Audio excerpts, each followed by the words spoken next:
Bonjour à tous, nous poursuivons avec la deuxième Mishnah du sixième Pérec. La Mishnah nous enseigne ici, toujours à la suite de notre Mishnah précédente, où nous avons vu que, en fonction de ce qu'on a dit dans le Neder, on va s'interdire, mais c'est seulement ce que les gens ont l'habitude d'appeler par ce mot, par cette définition.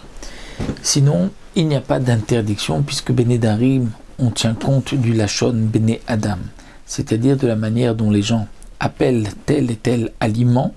Et comme nous précise ici le Barthénora, c'est en fonction du temps et de l'endroit.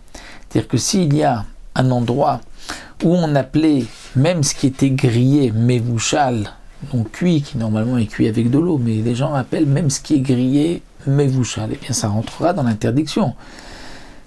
Pourquoi ? Parce que on tient compte toujours de la manière dont les gens appellent tel ou tel aliment. Donc ça peut changer avec le temps et avec les endroits. De même, le Barthénora nous dit que nous avons une majorité qui appelle ainsi, une minorité qui appelle ainsi. Eh bien, on ne suivra pas la majorité, la Kula. On suivra Safek Nedarim, la Khumra, et donc on suivra dans ce cas-là même la minorité pour être Mahmir. C'est-à-dire que s'il y a une majorité qui appelle le mevouchal uniquement ce qui est bouilli, mais ce qui est grillé n'est pas appelé mevouchal, mais on a une minorité qui appelle même ce qui est grillé tsali mevouchal, eh bien on interdira, puisqu'on tient compte aussi de la minorité, les achmir. Ça c'est ce que le Barthénora nous dit, bien que donc ce passage est en vérité sur la Mishnah précédente, le Barthénora nous le dit ici sur cette Mishnah. Donc nous allons voir ici un Noder mi Maaseh Kdera, celui qui fait le Neder de Maaseh Kdera. Maaseh Kdera, c'est un aliment qui généralement est à base de farine qui a été cuit dans une marmite. C'est ainsi qu'on va appeler le Maaseh Kdera.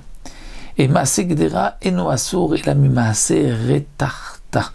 Il n'a d'interdiction que de ce qui est retarta, c'est-à-dire retarta, un aliment qui est fait uniquement à base de farine.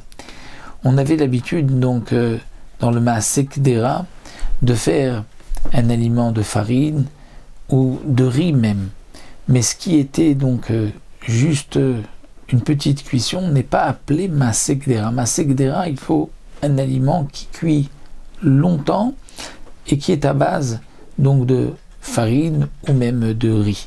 Donc un Noder Maaseh Kdera, c'est interdit que Maaseh retarta. Et dans retarta, nous avons vu un aliment qui est à base de farine et qui cuit longtemps sur le feu. Amar Konam Ayored la Kdera Sheni Toem, si quelqu'un a dit je m'interdis ce qui descend, c'est-à-dire ce qui est mis dans une marmite que je ne goûterai pas, là Asur Bechol Mbashlim Bagdera, il aura l'interdiction de consommer de tout, puisqu'il s'est interdit tout ce qui rentre dans la marmite, donc peu importe s'il y a de la farine, il n'y a pas, puisque là il s'est interdit tout ce qui rentrera dans la marmite et qui sera cuit. Aussi donc pour cette deuxième Mishnah, pour notre Pérec, ce sont à chaque fois des petites Mishnayot que nous verrons Be'ezrat Hashem.